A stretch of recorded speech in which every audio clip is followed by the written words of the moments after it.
به در مورد بحث مناظره، الحمدلله من این کلیپ رو دوستان برای من فرستادن، خیلی خوشحال شدم با دیدن این کلیپ. میدونید چرا؟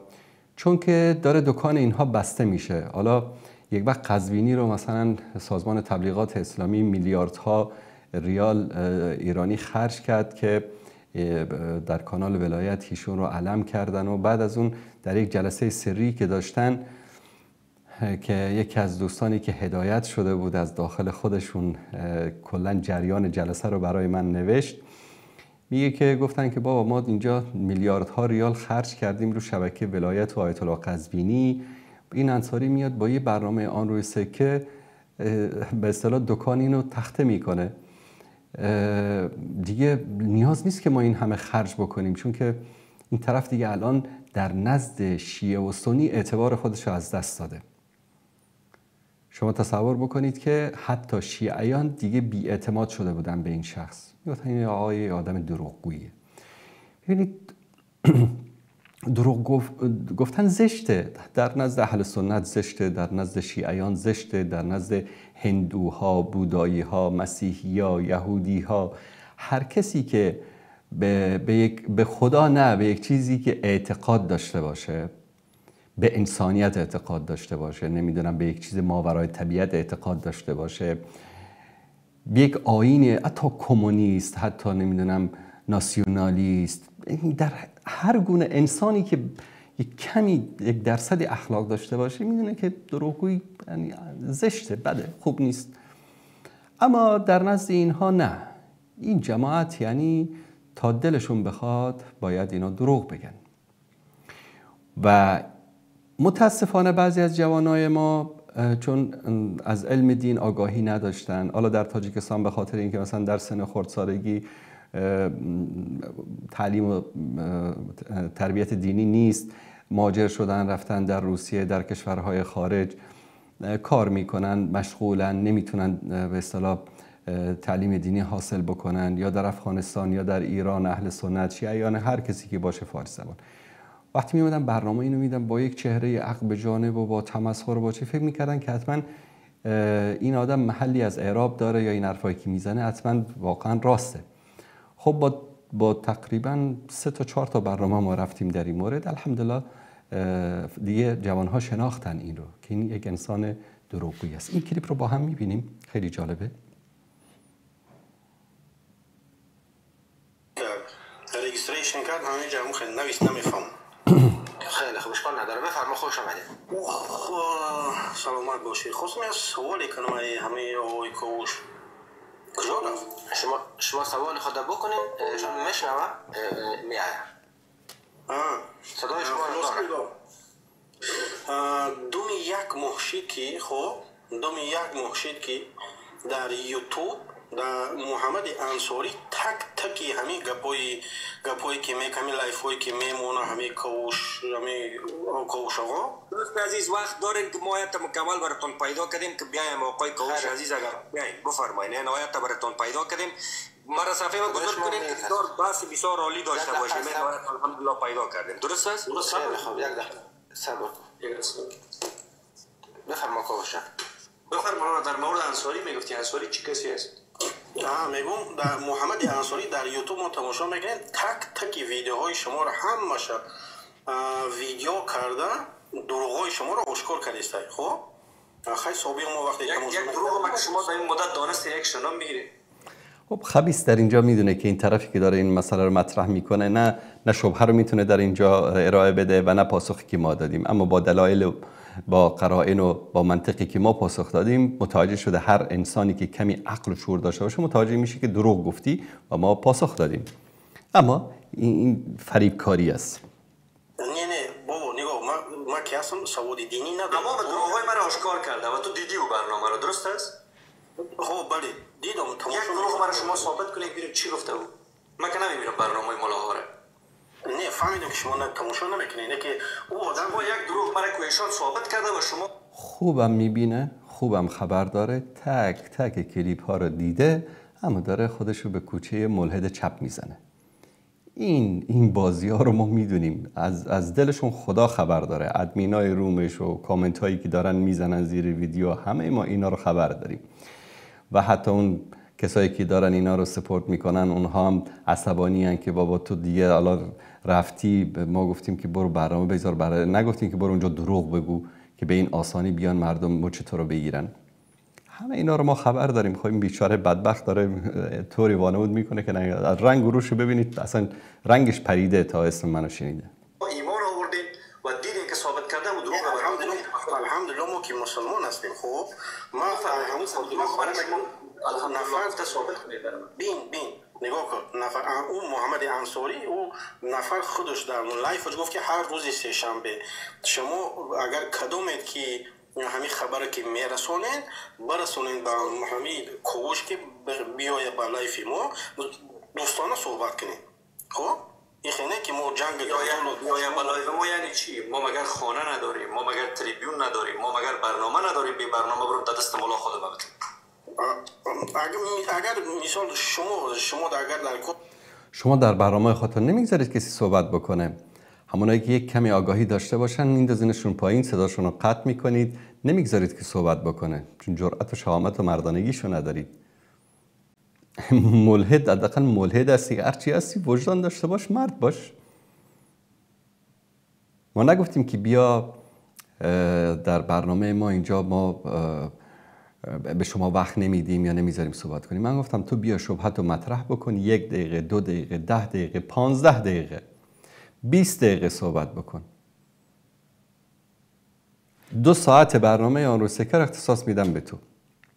یکی از ادمینای رومش هم در جای کامنت زده بود که برنامه اینا کی است، در چه ساعت و در چه تاریخی است.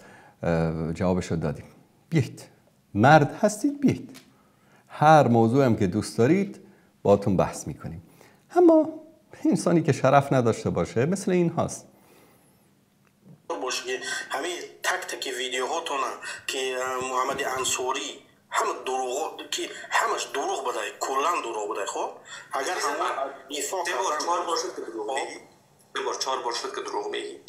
حالا اگر تو یک دروغی را که از ایشان دیدی که ثابت کرده که من دروغ گفتم، اگر ثابت کردی ما با شما یک جا میرم در برنامهش. بفرما کدام دروغ من ثابت کرد؟ نه من نمیتونم الان ما با شما با من الان دستم خالی است، هیچی گفتن نمیتونم. من فقط تماشا میکنم. خود برنامه‌اش چند برنامه شدی در مورد دروغای من؟ هر برنامه همین 15 مینوت و 20 مینوت و 1 ساعت در یک موردی که ما دروغ گفتیم ثابت کردم، موردش برام بگو. در موردی یک دروغ در موردی همین صیغه بود فکر کنم صحبت کردیم شما در مورد صیغه بود. چه دروغی در مورد صیغه ما گفته بود؟ نه خلاصه بین ویدیوهای شما رو من بسیار شما رو تماشا میکنم، شخصا شما رو. خب تماشا میکنید، ولی دروغی که در مورد صیغه ما گفته بودم برای شما ثابت شده است که ما دروغ گفتم. که دستم خالی که گفتم معنی همون که من فراموش کردم، نه که من همه رو تماشا میکنم. فراموش که کردی، وقتی فراموش کردی از کجا میدونی که من دروغ گفتم؟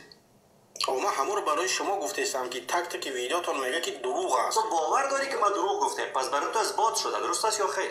بله ما اثبات کردیم. شما بفرما بگو چگونه اثبات شده که ما بفهم. همه رو میگم که وقتی من به یادم نمیاد آقا، من به یادم نمیاد. عزیز من پس چگونه اثبات شده که به یادت نمیاد؟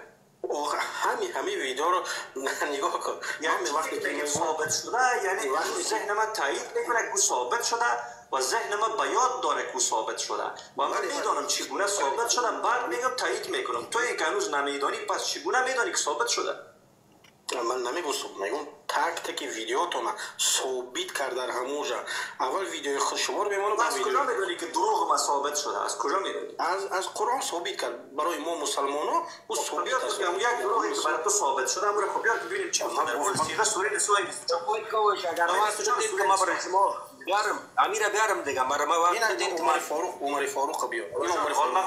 او یکی بیچاره دیگه اونجا میگه که من میام برای تو ثابت میکنم که دروغ میگی، او را نمیارن. او این بیچاره میگه که بله دلیل آورد، منطق آورد، آیه قرآن آورد که دروغ گفتی. بله ما هم کلیپاتو همه رو پخش کردیم و ثابت کردیم که دروغ میگی. شما غیر از دروغ چیز دیگری ندارید. تلبیس، دروغ، خیانت. یک لحظه برادر مسلمانت حرف زده بیست خالمقال نکن. والمقال تو برادر خالمقال مکه و ما په خوله کې راغورځېدل میکنی. خب باید دوست ما صحبت کنیم. نه عزیز کار کنیم چه خدمت کنیم برای پیش ما دست ما رو با مولا دراز کنیم. نه مثال کوجو بی مثال ما اول گفتم که ما سواد علمی اسلامی ندارم. من چیزی که تمام شما رو بیشتر تماشا میکردم و بعدی که فهمیدم که گپا همش محمد انصاری که من پیشم برام در همین یوتیوب و خیلی ذوق شد و تماشا کردم. خلاصه تک تک هم ویدیویی که میمونه و گپ میزنه همون دلیل میبیاره آخه. خب ای قرآن همون رو دوست ما گفته چرا عزیز من دلیل نداری با که شد دوست ما آمده برای مثل اجمل که میخواد اینجا مسخره کنه. بله دوستان عزیز، این چی است؟ ایره میگن فرار، ایره میگن مالکشی و فرار کردن. خب مرد نیستی، علم نداری، مجبوری بیای دروغ بگی؟ ادامه کلیپ رو نگاه کنیم. دوست ما آمد که چرا لباس نداری در جانت آمدی برهنه شدی تو را والا گذار مانتی بازار ما بتی گمش بول که برنامه را پیش ببریم دیگه ما را در اون طرفندا گرفتن همین اوکی با عمر فرق ما خواستم همین رو باید برای بس نداری دلیل ندارم ما برای دارم همون رو میگم که برای چی نمیدین پیام مرا به مولا خود.